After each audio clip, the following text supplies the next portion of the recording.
and welcome to my bed. Or I should say my boyfriend's bed, because for now we haven't moved out, so I'm still in his house.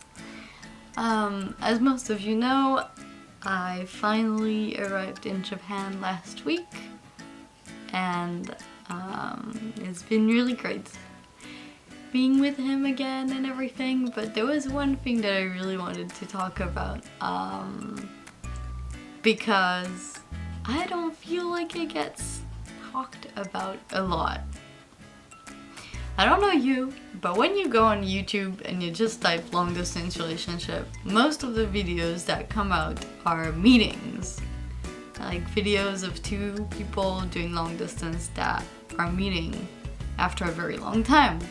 Which is great, don't get me wrong, I love those videos, but also, I don't know you, but me, not possible to take those like super cute videos where both of them run into each other's arm and I don't know what, like, I don't understand how, I do not understand how they take those videos, because for our couple, it's just not possible. Like, first of all, I'm dead tired.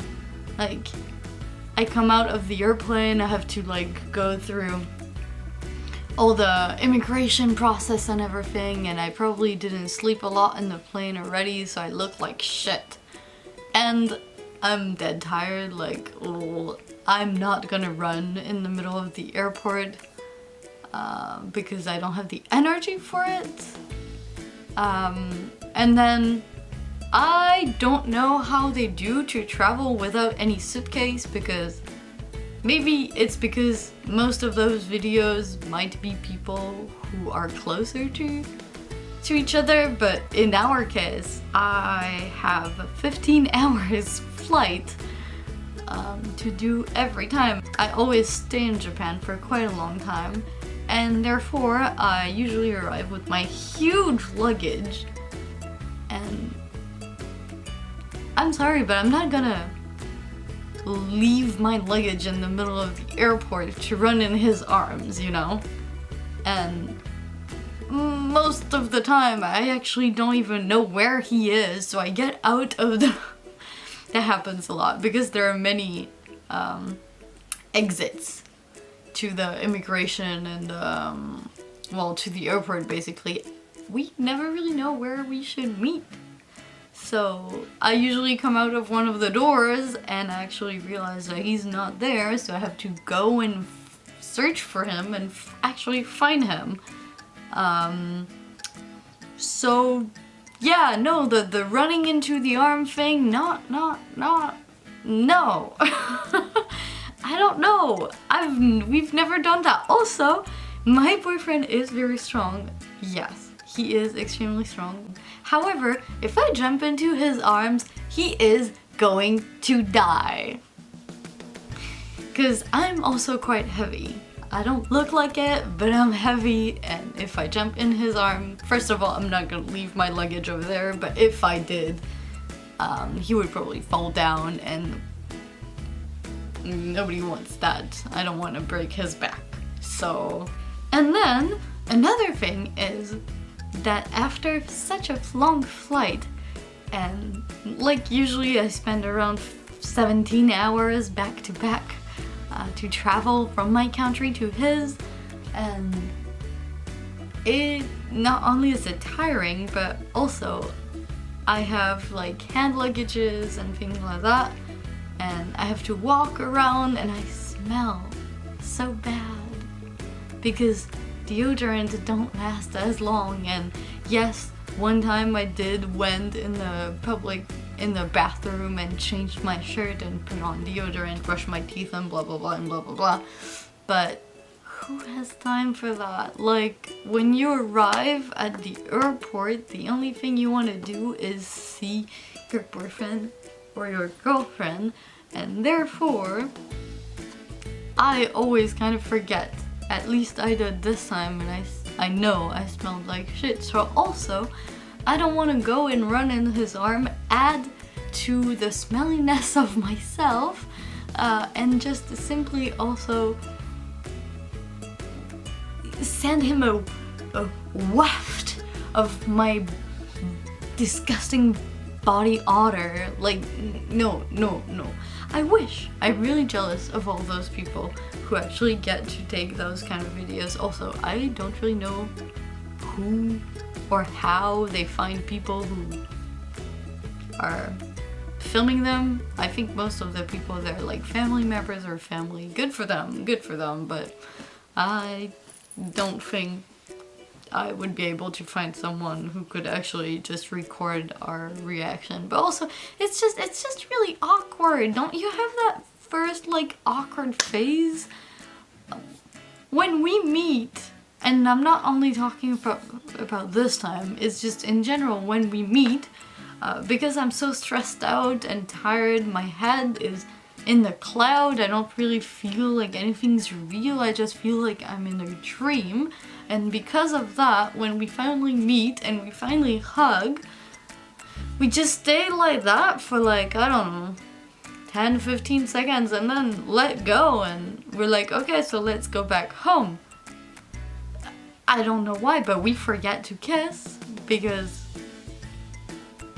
we're too in shock, and because we haven't seen each other for a long period of time, so we forget that we can actually do that. I don't know you, but that's how it works for me. And a lot of people tend to romanticize long distance relationship meetings, and as much as it is absolutely beautiful, I want you to know that you're not the only one. You're not the only one who doesn't have the perfect long distance relationship meeting. Because sometimes I watch those videos and I wonder, why is it that my own long distance relationship, when we finally meet, it doesn't happen like that at all? And thinking about it, it's just because there is too much going on at the same time. And I shouldn't feel bad about that. It's not his problem, it's not my problem, it's not because we don't love each other anymore. It's just because there are tons, myriads of little things that come into place that have consequences on how you feel and how you act. I do have a story for you. This last meeting we had last week, absolutely hilarious. After I went through all the trouble of testing for COVID, of taking my luggages, going through immigration, blah blah blah, custody, I finally get out, and as it has happened before, I go out to the lobby and I can't find him. But what was funny is that some other people thought I was part of their group because it was a group of exchange students and I do look like I'm quite young, so they thought I was an exchange student, and I just like ignored it. I thought maybe it was they were waving to someone in the back. But no, actually they were waving at me, and I know that because I started to walk and search for my boyfriend, and the driver actually came to me and said, "You're supposed to be with us," and I was like, no, I'm really not. And he was really insisting and asking me like what was I supposed to do in Japan if I wasn't an exchange student, and blah blah blah. And my boyfriend saw me from like way back, so as I was talking to that old dude trying to convince him that I was not an exchange student, my boyfriend came and told that guy that no, I wasn't an exchange student, even though I already told him like 3 times, and hugged me. But that dude, he didn't care about like the fact that we hadn't seen each other for more than a year. He didn't know, probably. And as we were hugging, he was continuing to ask me, "Oh, what are you doing? What are you doing here? Why are you in Tokyo? Blah blah blah." And I was like, So we quickly stopped hugging, looked at the guy and went, well, I'm gonna be an ESL teacher and I'm not an exchange student, I have nothing to do with you, and we had to go away. See what I meant? Like, there is always something that comes up in the middle of our meeting to disrupt and make it kind of weird. It was supposed to be our last long-distance relationship meeting because I'm finally starting to live with him and everything. So I had romanticized it in my head as like the best meeting I could ever have, and full of joy, full of colors, and just like this long hug, and oh yeah, of course, masks. We had the masks, and you can't take them off at the airport, so no kissing. Even if we wanted, we couldn't have. But yeah, I had imagined that wonderful me running in his arms and his hugging and feeling so at ease and everything. But it didn't happen like that. And most of the time it doesn't happen like that. It has never happened like that for me. And I'm very jealous of all those people who have had that like romantic experience. Lucky you. But for me, the time that I finally realized that I'm with him is not even in the car, because this time the car didn't have enough space for us to be next to each other. So he was in the front and I was in the back, and I was tired and I didn't say anything for like an hour and a half the whole time I was in the car, because well, I didn't feel at ease and I'm tired and I stink, and the only thing I want to do is take a shower. And actually, taking a shower is the best thing you can have after traveling, even when you have just met your long distance relationship boyfriend. For me, the moment where I feel at ease, the moment where I feel like I can finally relax and be myself, is the moment I get out of the shower and hug him again for the first time as I am clean. I wish someone could have told me that. I wish someone could have told me that romanticizing your meeting makes you disappointed in the end. So I'm making that video, hoping that maybe you'll be able to recognize yourself in what I've been talking about, because I haven't, and sometimes it's just really sad. You know, it's like movies lie to you. And a lot of videos, even though it's not lying, because I'm sure they didn't plan their meeting in advance, they just took the video on the spot.